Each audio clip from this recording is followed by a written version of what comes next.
Assalamualaikum warahmatullahi wabarakatuh. Saya Ayuni Udara Putri dengan NIM 17042053. Nah, di sini saya akan membahas materi tentang perencanaan dan prosedur pengadaan ASN di Indonesia.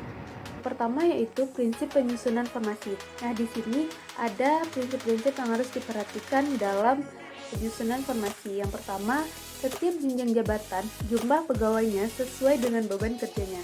Yang kedua, setiap perpindahan dalam posisi jabatan yang baik karena adanya mutasi atau promosi dapat dilakukan. Yang ketiga, selain beban kerja, organisasi tidak berubah, komposisi jumlah pegawai juga tidak berubah.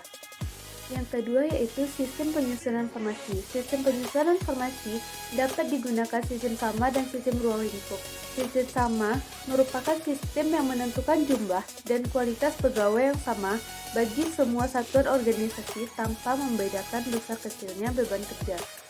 Di dalam sistem penyusunan formasi ini ada metode dalam menghitung formasi. Banyak metode yang dapat dipergunakan. Metode yang dipilih adalah metode beban kerja yang diidentifikasikan dari yang pertama yaitu hasil kerja, yang kedua objek kerja, peralatan kerja, dan tugas per tugas jabatan. Yang ketiga yaitu faktor-faktor penyusunan formasi pegawai. Yang pertama, jenis pekerjaan, di mana jenis pekerjaan adalah macam-macam pekerjaan yang harus dilakukan oleh suatu satuan organisasi dalam melaksanakan tugas pokoknya. Yang kedua, sifat pekerjaan, di mana sifat pekerjaan ini mempengaruhi penetapan formasi. Yang ketiga yaitu prinsip pelaksanaan tugas. Prinsip pelaksanaan tugas pekerjaan sangat berpengaruh dalam menentukan formasi. Yang keempat, jenjang dan jumlah pangkat dan jabatan yang tersedia. Yang kelima, peralatan yang tersedia. Yang keenam, kemampuan keuangan negara, di mana dalam menetapkan formasi, faktor kemampuan keuangan negara adalah faktor penting yang harus selalu diperhatikan. Nah, yang keempat yaitu analisa kebutuhan pegawai. Analisa kebutuhan pegawai merupakan suatu proses untuk menentukan kebutuhan pegawai secara lebih mendalam.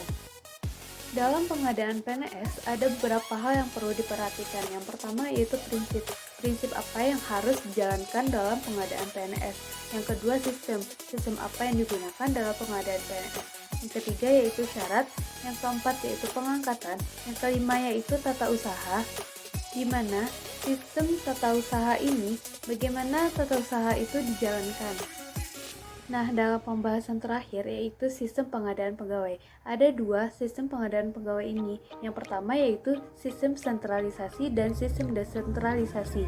Sistem sentralisasi keuntungannya adalah adanya norma yang sama, penerimaan yang seragam, dan dapat lebih dijamin mutu pegawai yang diterima. Ya, sedangkan kelemahannya sangat sulit dilaksanakan berhubung dengan luasnya wilayah dan masih sulitnya perhubungan. Yang kedua yaitu sistem desentralisasi, juga memiliki keuntungan dan kelemahannya. Keuntungannya adalah dapat melaksanakan pengadaan pegawai baru dengan cepat. Ya, sedangkan kelemahannya adalah tidak terdapat keseragaman dalam cara penerimaan, kemungkinan penentuan norma yang berbeda yang mungkin tidak menjamin mutu pegawai yang diterima. Nah, sekian pembahasan dari saya. Jika ada kata-kata yang salah dan kurang, mohon dimaafkan. Assalamualaikum warahmatullahi wabarakatuh. Jangan lupa like, comment, and subscribe.